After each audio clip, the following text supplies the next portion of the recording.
NERDSoul. Okay, when the ruthless forces of the mother world threaten a quiet farming village on a distant moon, a mysterious outsider becomes its best hope for survival. Late ill kid at OneYoungsta holding it down, bringing that street geek and nerd soul. Like, comment, subscribe, hit the bell. Let's go. Look, check it. We talking about Rebel Moon, y'all. Part 1, A Child of Fire. That's right. A child of fire. You best believe that. Burned. All right. From the youth. All the way back when she was but a bitty child. All right. A child of war. All right, that's right. We talking about that Rebel Moon, baby. And today we're not by ourselves. No. We're not by ourselves, y'all. We gonna be kicking it. We got Jay Sherer coming through. So everybody hit that link below. Make sure that you check him out. OG55, all them out there chilling, doing their thing, kicking it, and just having a good time talking about comics and Disney and a whole bunch of other cool stuff. It's super duper fun. Like, don't sleep. But look, we got some folks that we got to talk about in the Rebel Moon, and I'm going. You know what? I'll start off with the movie in general. I think that's what I'll do. I'll do the movie in general, then we'll throw it to the homie Jay, and then I'll come back and get some specifics on some of the people, and then I think that's how I'll roll it. You know what I'm saying? In general, and so I'm getting full spoiler. I mean, it's on Netflix, y'all. It's been out for like a week now. Like, there's no reason that y'all should be sitting around like, yo, man, how you gonna do me like that, son? That ain't even right. I don't even know how you gonna say something happened in the movie. I ain't seen it yet. Nah. We gonna talk about this just like any old other movie that you seen before. I don't want to hear no excuses because you know that you done already watched it or you got access to watch it. So, alright, Rebel Moon, when it was pitched or when it was announced, Netflix getting this deal with Zack Snyder, there was a lot of hype around it. There was a lot of people like, oh snap, like, yo, there's a new movie, it's Zack Snyder and it's Netflix, and Netflix is going to let him have his creative autonomy and do what he wants to do and go to creative lengths that he hasn't gone before, and he'll have all the access and the ability and the leeway that he wasn't given when he had his hands on the DC properties under Warner Brothers. So, especially a whole bunch of the Snyderverse folks was happy. They was like, oh, snap, son. Zack Snyder doing it big, baby. Oh, yeah, we gonna get this. They was hype. They was living it up. And I was like, all right, cool. When I heard something, I was like, okay, so this started out in its infancy as a pitch for a Star Wars film, and like it's grown, and then he said that this was kind of his Star Wars and his take on Star Wars and like how Star Wars and his mind would work and stuff. So I was like, oh snap, okay, all right, it's gonna be like an epic. All right, word up, all right, sound pretty cool. Space, future stuff, fighting, good guys, bad guys, bullets and stuff. I mean, hey, I'm in. So we get the trailer, and I was super blown away. I was down for it. First trailer, especially when we found out it was going to be 2 parts, and they were going to come so close together. Because usually you got to wait a long time. You know what I'm saying? So seeing this, I'm like, oh snap! So okay, we not only getting a 2-parter, but you ain't gotta wait 4-5 years for the next part. It's coming soon. So I was like, all right, we're Rebel Moon. All right, let's see what it's about. Let's get some more information. And we've seen at least some of their materials from like actors and stuff talking about it. So I was generally plussed on it from the beginning. Like I was super hype about it. I was positive. I was ready to see what was going to come. Especially, it's been a while since Zack Snyder has been able to do something completely on his own, without, at least seemingly without anyone on his back to say, you can't do this or you can't do that, or you got to stop this, you got to stop that. So I was like, hey man, look, it's gonna be all good now. Shoot, I mean, hey, now nobody can stop him. We are going to get the full breadth of the Zack Snyderian talent. And I watched the film and generally think it's cool. It's not bad for. I'm not mad at it. I don't think it's bad for a Netflix film at all. And here's what I mean by a Netflix film. This movie comes off. It reminds me of like the real dope movies that you got when you were at Blockbuster. Like you kind of saw a movie, it's like, oh man, the cover looked kind of dope. I hope it works out. Let me rent this. And you rent it, you're like, oh man, this was alright, man. This joint is kind of cool.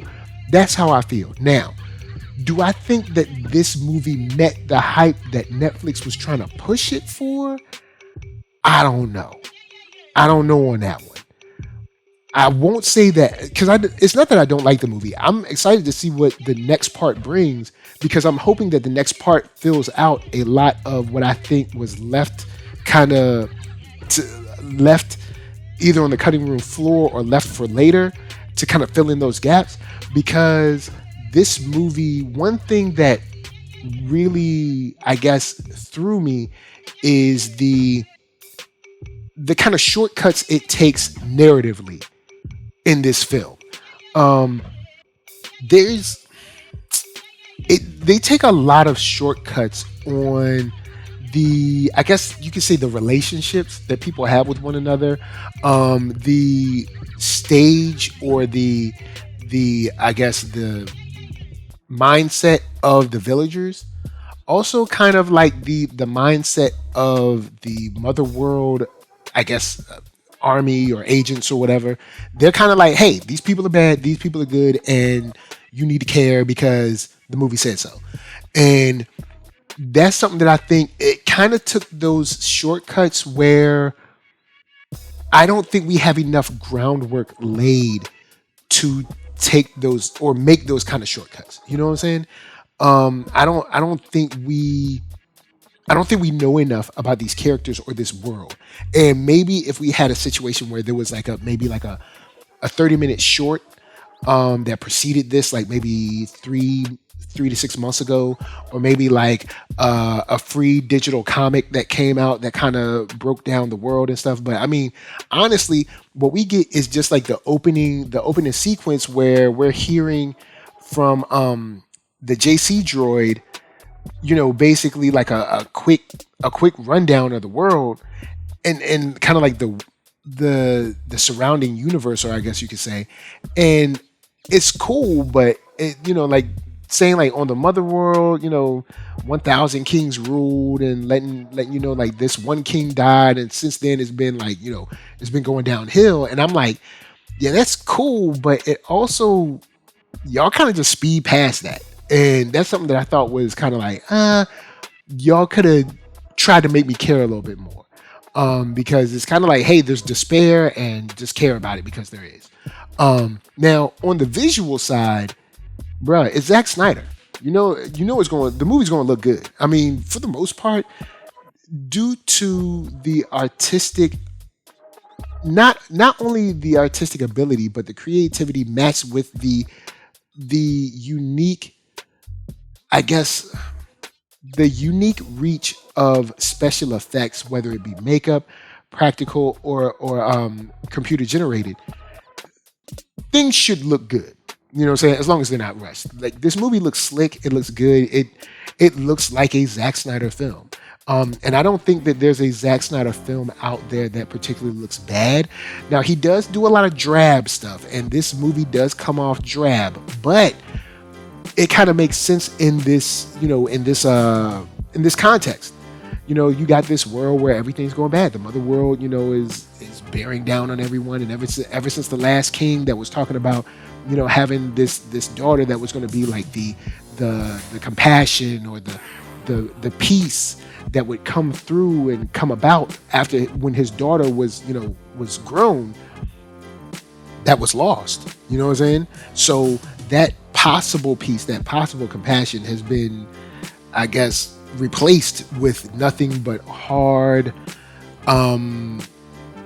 pain and, just tyranny over everyone. And it's expected that this would go this way to such a warrior like people, but I still think we needed more kind of interpersonal relationships that could make me care about someone. So for instance, the main guy that comes in, and sorry, I'll use his name real quick. Just to before we get into everyone else, I'll say the main guy who is Noble. He comes in and basically we don't really know much about him. He's kind of weird, and they set him up awesome in his opening, which we'll get to a little bit later. We set him up awesome in the opening, but after that, it's just like, well, he's bad. He's bad because he's bad, and we don't really get anything further from that. We see him being nefarious, but at least in this situation of a Netflix movie where you have way more control than what I would at least assume you would on a normal studio type of film, because Netflix kind of pushes this notion that they move different, they work different. I was expecting to get a little bit more of his outlook, his experience, his perspective on why he needs to be like this, or why it's like this, or if it's like that just because it's like that, show him imparting that into his troops. We don't really get much of that, and I think that's something else that comes off weird to me about this movie, is that this movie is not a short movie. This movie is 2 hours, 2 hours 20 minutes or something, like 2 hours 15 minutes, something like that. And I feel maybe I can't put my finger on it. Okay, this movie is at 2 hours and 15 minutes. It seems like I still didn't really get enough to care about the people that are fighting for their lives at the farming village, or care enough about the people that are coming to kill them either. Outside of like, yo, this just looks cool. You know what I'm saying? It's new, it looks cool, let me check it out kind of thing. And I think I'll leave my thoughts right there for right now, and I'm gonna throw it over to Jay Sherer, get his thoughts, because I don't hate this movie. I don't want people thinking that I dislike the movie. I think the movie's cool, and I do want to see more. But I think there was a lot of shortcuts taken, and I want to see that kind of tidied up in the second one, even though the second one's already shot, so who knows. But of course, Jay, come on, big man, take it away. A lot of people are going to say this about Rebel Moon, but I think it's very true. It is Zack Snyder's version of Star Wars. It has all of the Zack Snyder-y things that you expect, a cut that's way too short, and you can't wait for the longer cut to come out. It has all the things you'd expect from Star Wars, like pretty cheesy dialogue throughout and cheesy elements, especially the original trilogy. It's very original trilogy-esque in nature. But if you combine those two things, it has some really great moments, and then some moments that I would say are like, oh, that could have been vastly improved. Overall, though, I do think it's a really good addition to the Netflix catalog. If you are a Netflix subscriber, I think it's well worth your watch, unless you just do not like Zack Snyder, and in which case, like, you probably won't like this. I will say for me, it reaches levels of good, but maybe not great, except that I think that the extended cut, his director's cut, which they'll release at some point, will likely earn an extra point on a 1 to 10 scale. So I think right now, I would say it's probably a 7.5. It has moments of 4. It has moments of probably 9. And overarchingly, I'm interested in seeing the longer cut, and I'm interested in seeing what the next film, which is coming up like pretty quickly in April or whatever, I'm pretty interested in seeing all of those things. So I like it. I don't love it, but I'm looking forward to more. And yeah, there you go. See, Jay is around where I'm at. I don't love it, I do like it. There are things that I do like about this that I think are really really cool and that really stand out and make me say, man, I'm glad we got this. Um, because it's something new, a new territory to go into, and new interesting characters. I also have moments in there, like he says, moments when it gets into a four, and I'm like, yeah, there's them four moments. But right now, I'll get into some stuff that kind of stood out to me in the film. At the very beginning, am I tripping or just the space rift that opens up, like I guess from like hyperspace? Is that me or does that look like like a a, a body part? Because maybe my mind wilding. All right, but when I saw that thing open up, I was like, is that what I think it is? Cause I know that, but maybe I'm just crazy. Maybe my mind just stupid. You know what I'm saying? Uh, and then continuing on the love train, when the dude was like eat, drink, and be merry, the I can't remember his name. The guy that ran the village, not Gunner, but the other guy that ran the village. When he was like basically like, look, I want y'all to eat, drink, and have love for one another. You know what I'm saying? That's all I'm saying. He was like, but I mean, look, we a village. We gotta the next generation. They gotta be made. So you gotta do things. But it's it's something that just stood out to me that was like kind of funny. Also, the moment where Cora's saying that as a child of war, family was beaten out of her. I was like, that's interesting because we could always see it in the other way of if family was beaten out of you, would you not be more prone to like welcome that again if it seems genuine? And it does seem that these people in this village are genuinely opening their arms to you. Like they want you to be there. They're not treating you like an outcast thing. Wouldn't that feel maybe familiar or something that is nostalgic to you, that is a positive? But maybe I'm tripping. You know what I'm saying? The whole meeting between what is it? Not Gunner. Well, I guess Gunner was there, but basically the main villain, who is Noble, coming up, and that whole walk that they had, when they first landed, and that whole thing about let's walk and get a drink of ale, the intensity and the, I guess you could say, suspense on that whole walk that they had all the way up to the I guess the mess hall, I guess, or the festival house, or whatever they want to call it. I really wish we could have held that kind of suspense for the rest of the film. I think we lose a lot of it after that. I would have loved to see, the farmers in more stressful situations, or either more troops, or the leadership of the motherland. You know what I'm saying? With some more suspense or some more high stakes, because there does,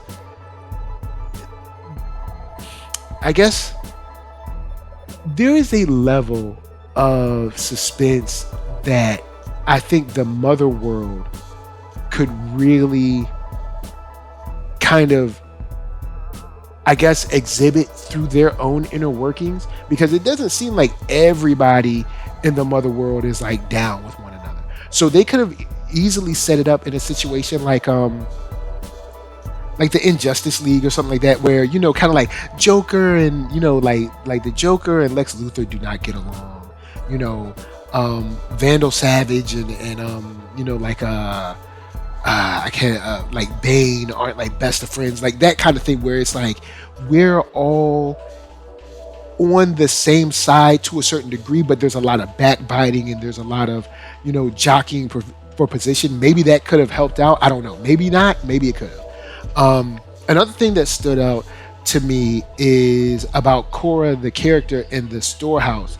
That fight scene where she comes through with a hatchet, I thought that was awesome. I really did. Now, I'll talk about that a little bit later when I talk about the character, but I thought that fight scene was great. And in addition to that, all of the fight, like the showdown in the cantina, I thought was awesome.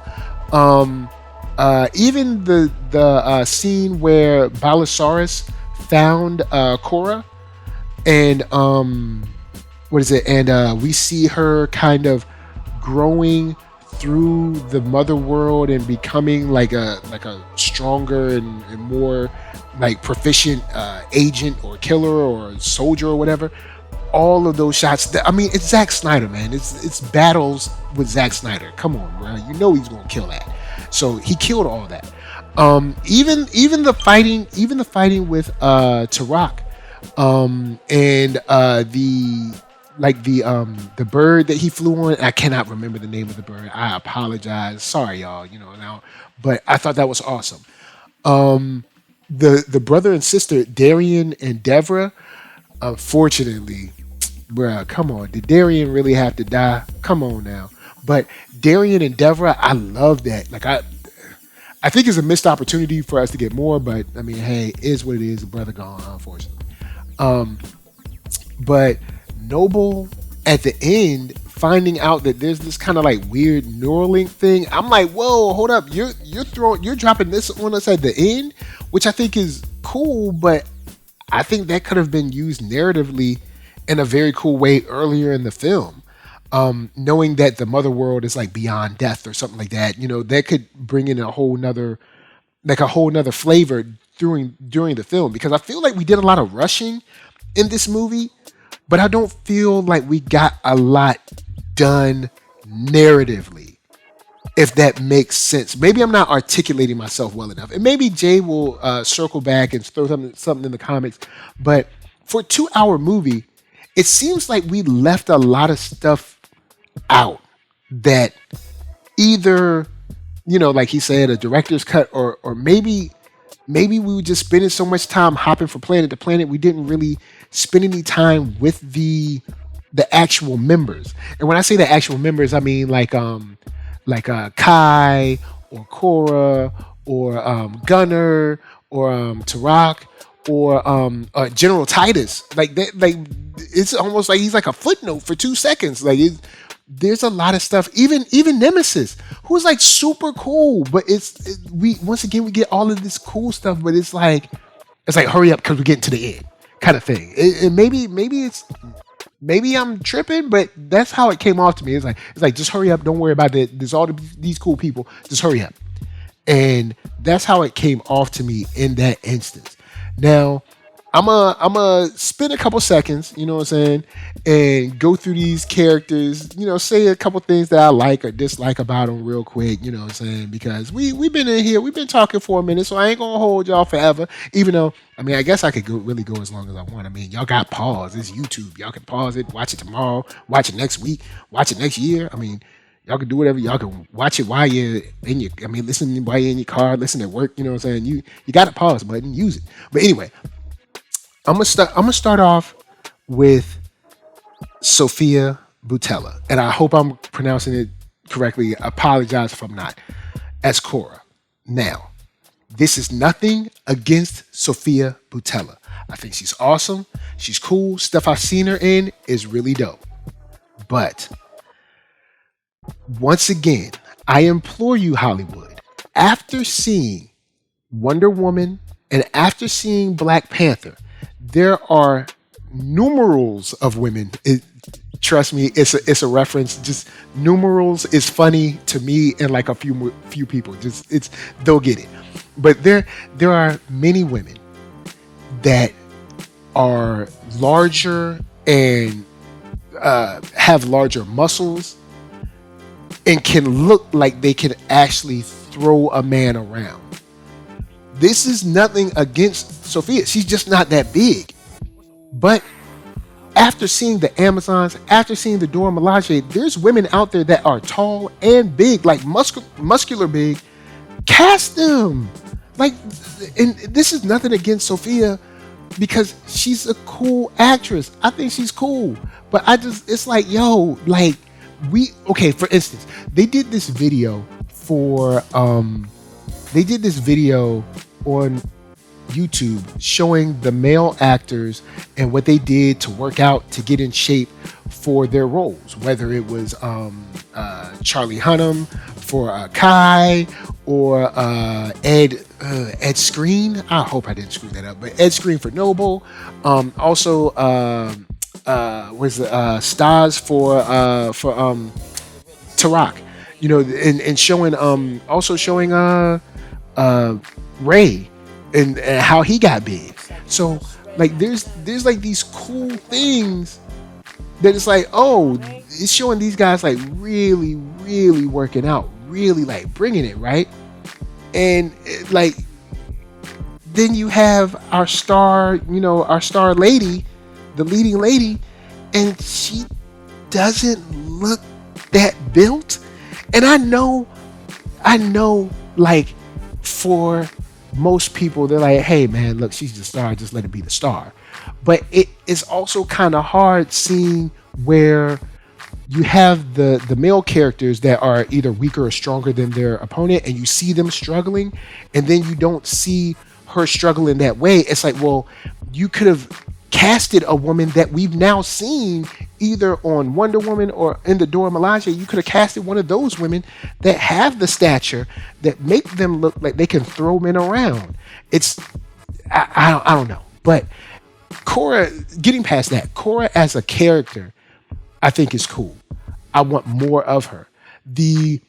Her being a foundling similar to Din Djarin, her being, it's similar to Din Djarin, but you know, not in that way. Like the Mandalorians didn't make Din Djarin a foundling. Like Balissaurus made her a foundling. But anyway, or I guess the Mother World did. But I love the character of Korra. All the characters like that, and I mean, I know they got to go through crazy adversity, so I know it's not good to, I know it's not good to be in that situation. But her as a character, I think is awesome. I think we got a lot of her backstory that was interesting and pertinent to why she feels how she feels, why she kind of like went out the blue, and why her gun is so different as well. I wanted to get this kind of treatment for the villagers as a whole. And when I say the villagers as a whole, back when I was reviewing Rogue One, I made a statement similar to, and I'm paraphrasing because I can't remember exactly how I said it, but what I was meaning was, I don't really feel like I got to know any of the particular characters that much, but I do feel like the movie did a great job of characterizing the rebellion and characterizing the Empire at that moment in time. Like, I never really got the gist that they were characterizing, any of the, I mean, maybe K2SO and, I'm forgetting his name now, Andor, but outside of those two, I didn't really feel like we got to know anyone else. Like, we kind of got like, hey, this is the guy over here, this guy over there, he's kind of with the Force, and don't ask no questions because we about to fight. But I do think the characterization of the rebellion was done extremely well. And I think we could have characterized the farmers or that village in a similar way, because once she leaves the village, we never cut back. It's like, whatever. I mean, they there. Who cares? You know what I'm saying? I mean, we see them when we see them. And I was hoping that we would have cut back to see kind of what they do. What is their mindset now that we have all of these dead soldiers and we know that they ain't got no problem killing us and stuff. Those kind of things. Also, having the robot just split and be out. You know what I'm saying? Also, any kind of infighting or arguing over, Korra had to come save, what is the girl's name? Was it Eris? I think it's Eris. Korra had to come save Eris. Why ain't nobody else come? Ain't nobody else come save that girl? Y'all heard her screaming. Y'all ain't got no ears. You know what I'm saying? Korra the only one that can hear. Y'all deaf now? Y'all had on earmuffs? You know what I'm saying? So what about that? Like any kind of animosity with, like nothing. But for Korra as a character, I dug the way she moves, the way she acts, the way she relates, especially the line from the trailer that we get, of course, in the movie, where General talks about he can't get redemption, and she said, well, what about revenge? Now that I was like, that's what I'm talking about, let's go. So Korra, I'm digging her. That's how I feel about her. Korra's awesome. Do I think we could have got a bigger, bulkier, stronger lady? Yes. You know what I'm saying? I mean, hey, look, y'all got acting classes. Grab one of these women that's boxing or in the MMA or something. Grab one of them and teach them to get them to act. Now, at the same time, this is not going to work for everybody. Everybody that's a good fighter can't act. But I'm just saying, look, shoot, Steven Seagal still making movies.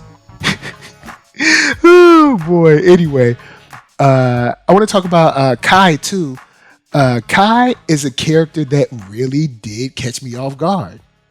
Like, because in this, I felt this way about another character in another TV show. This isn't a TV show, but in a TV show where at first I was like, oh, this guy is going to double cross them. But after this person had like 2 or 3 times where he could have and he didn't, I was like, oh, well, he's good then. And I was like, nah, don't never trust that boy. Nah. See, Kai knew I was going to think he was going to double cross me earlier. So when he was like, nah, I ain't gonna double cross him yet, because then I'm gonna make him feel good, make him feel like he's safe. And then boom, booyah, I'm a bad guy. Well, I mean, he's not really a bad guy. He's like just this opportunistic kind of, you know, I mean, who cares? But, you know, Kai and the way he was characterized in this, awesome. He's a very Zack Snyderian Han Solo. I mean, dude was robbing folks that just got killed like 2 seconds ago. He was like, look, they ain't gonna need this. I mean, I ain't gonna front. If I was living that life, I'd probably rob them too. I mean, they ain't gonna need it where they going. And I mean, these are 2 random dudes at the cantina. You know what I'm saying? Ain't nobody gonna have no funeral for them. They probably gonna dump them out back or feed them to the hogs or something like that. Look, they ain't gonna need these couple credits. It's a nice jacket. You know what I'm saying? There's a bullet hole in it, but I could get that patched up. You know, I mean, hey, why not? They ain't gonna need it where they going. So Kai is a dope character. I think Charlie Hunnam was a great cast for it. But unfortunately, man, he hurt my feelings when he went bad, man. Hurt my feelings, man. Hurt him real bad, but it's all good. Gunner, I don't like Gunner as a character. I don't like him. Now, I know Gunner comes through for us at the end, but Gunner also got his boy killed. He got the chief killed. So I don't I mean, yes, he came through in the end and saved our bacon, because we was all about to get that thing where it separates your neck and it kills you or whatever. So yeah, I guess, but that ain't enough. He got their whole straight up life turned upside down when the farmer village captain or whatever was killed. Now, the argument could be made that he was going to kill the captain anyway, or kill the village chief or whatever anyway, to make a point or to make a statement, which he probably would have. So I guess in that case, maybe Gunner didn't do anything, but he ain't help. First thing, if I'm talking, don't be coming in here talking, no, we got reserves. I was trying to see, this is your problem. All right. You don't have no blood on your hands. See, now you got blood on your hands. See, me, I know what it's like to be in charge of all these people. I'm trying to do the best I can to get these people off our planet. Or, I mean, I guess they're on a moon. So it's a moon, but it's operating as a planet, man. They just living on it. So whatever. Like, I'm trying to get these people off our moon, and hopefully they don't kill us. And here you come blabbing your mouth, man. Look, Gunner, I ain't got nothing for him, man. Get out of here. I ain't got nothing for him. Let me talk about Noble real quick before I get to the rest of the folks. All right, so Noble is someone who I think is played well. I mean, Ed Screen just has that look like he's just mean and evil, so I guess it works well. He already got a mean look, so he just be scowling at folks. But in Rebel Moon, Noble is a character that I think is surrounded by a lot of intrigue, especially when they had the little tentacles, and he was like smoking a hookah in his, I don't know, in his chest or something. Then he had tentacles sucking on his body and stuff. I don't know what kind of weird stuff he into. Getting a little nasty, but I wanted to see more. I wanted to see more of this weird kind of individual, and who's chasing us down. Why is he chasing us down? What does he want? How bad does he want it? What is he willing to do to get it? You know what I'm saying? I would have loved to see more. Like after what went down at the I guess like the meeting house or the dinner mess hall or whatever. I would have loved to see more. And we kind of just get little cuts of him while we're picking up the rest of the teammates. And I think that we were shortchanged because I think Noble has way more to give. And at first I was thinking, oh man, they kind of killed him kind of fast. But as we can see, apparently he's not killed fast because either they have some kind of like X-Men rejuvenation kind of resuscitation or resurrection kind of stuff going on, or maybe he's just a clone of himself to remake it. I don't know. They didn't really. I mean, I like the fact that they didn't spell it out for us yet. They'll probably spell it out later, but it is weird that he went in this kind of amniotic sac or something. Went to a Neurolink and talked to Balasaurus or whatever, and then came back. So we'll see if he comes back with all of his memories, which I assume he will, or if he comes back stronger or something like that. Because that was something to drop on us at the end that I thought was really cool. And I might have to watch that scene again and see if I glean any other insight. But I did think as a character, he's cool, but I want more. I definitely want more of him. I would have liked to have more of him and less of less of Gunner. Oh boy. Jamin Hansu as General Titus. I don't really have no notes because the brother didn't get to do nothing. He wore a bad wig and got a chance to shoot a couple bullets. He didn't really get a chance to get his general on, so we don't really know the levels of strategy that he can bring. And we've been told, but we haven't been shown what he can do. That's it. We're told a lot of stuff in this. That's why I feel like it speeds past, because we're told a lot of stuff in this. We're not shown anything. It's kind of like, yo, just hurry up and get to the end. But the whole point of him getting washed off and him saying he'll come back for revenge and everything, I'm poised to see what he's going to do. I wish we could have got more, because this is another character that I think we just sped past and we're just told that he was dope and didn't really get to see him be dope. So there's a character that I want to talk about in Stas's Tarak. And I want to know if I'm tripping. Okay, so Stas Nair, if you look at him in the YouTube video where they're interviewing everyone and he's sitting with everyone, Stas Nair definitely looks like a very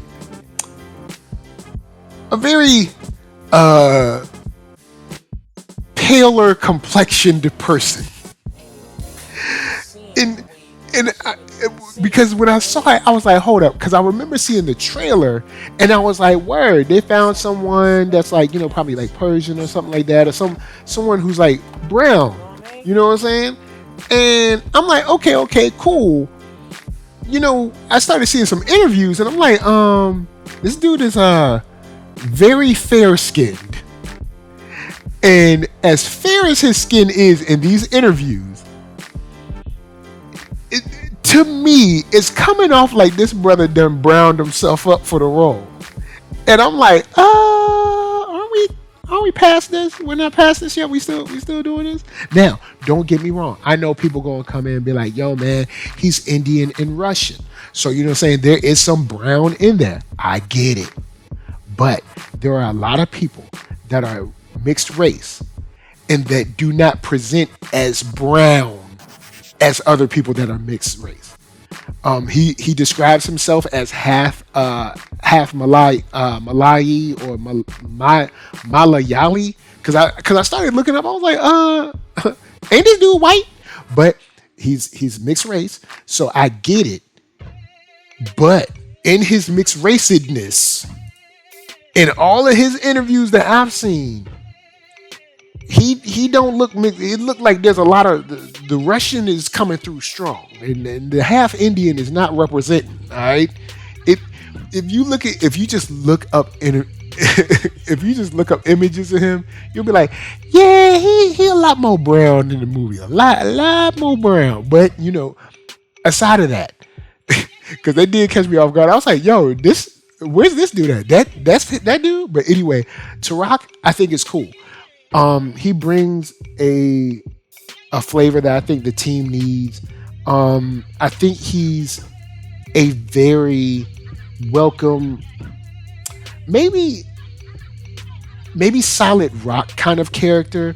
Kind of like he seems very, very centered and very kind of sure of who he is.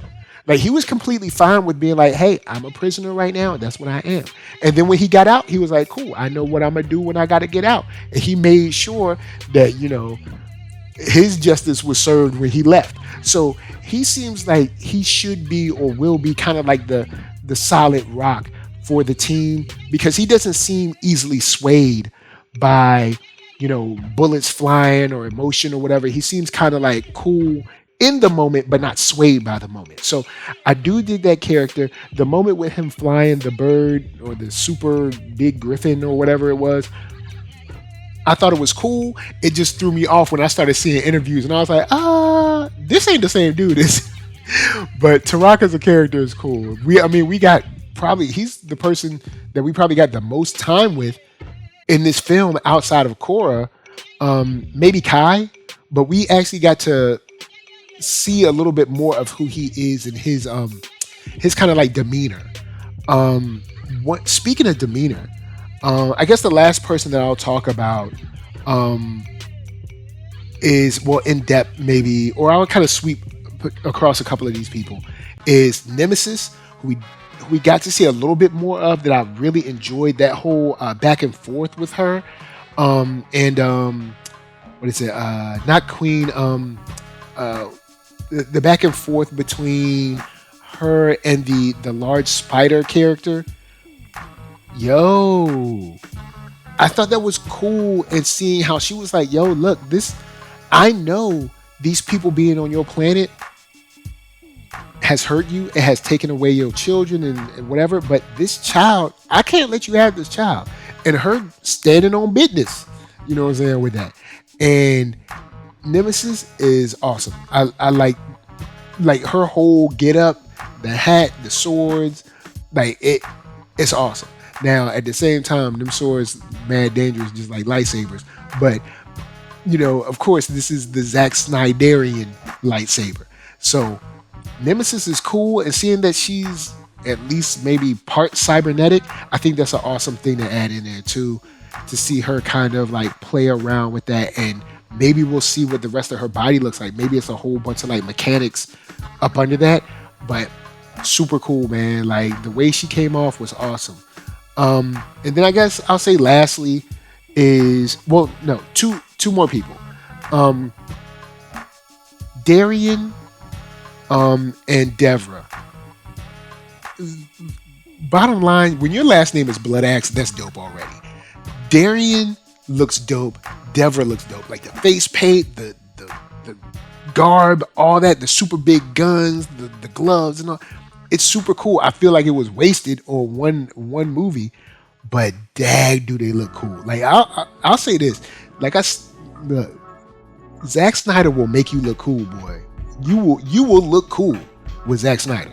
Now, I don't know why he had to take an L. I would have loved to maybe have him injured. Maybe his arm is broken and he can be back in the next movie or something. But man, I don't know why he got to be gone. But yo, Ray was looking dope in this, and his attitude towards, and a perfect example right here, Devra and Darian, maybe a scene or two with them outside of meeting with Korra could have helped us better characterize the rebellion in this movie and why it was so important for them to join someone like Korra and help that small moon.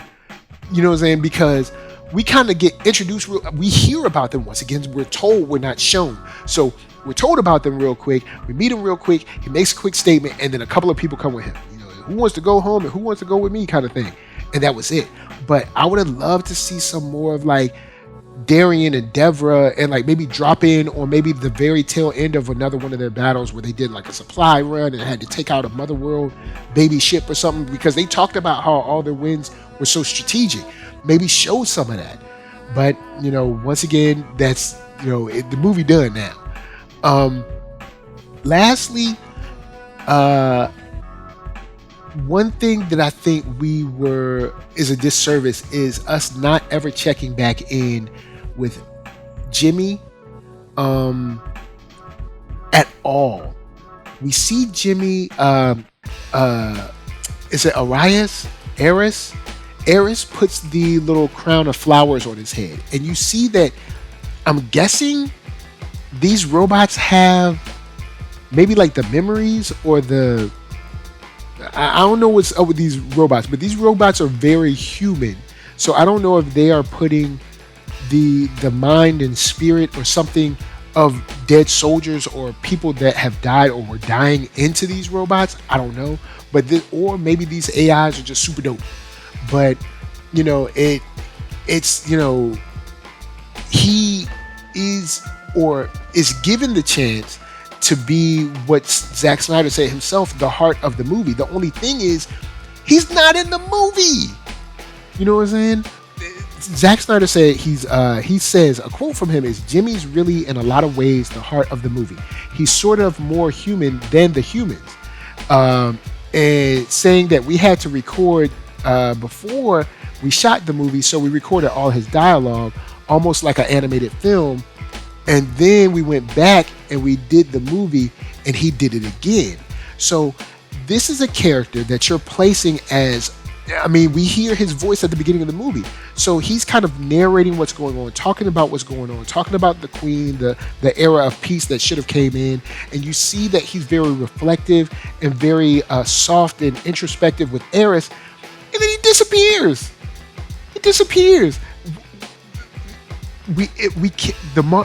You can't take the heart of the movie, your self-described heart of the movie, out of the movie, and then like, oh man, because Jimmy is dope. That conversation that he had with Eris, maybe if we got like maybe 2 more conversations throughout the movie with that, and then because then we see him again at the end, and he has gone from the crown of flowers to this crown of like horns and like other kind of like adornment on top of the horns. So he's becoming something new. He's becoming something else. He's evolving into something.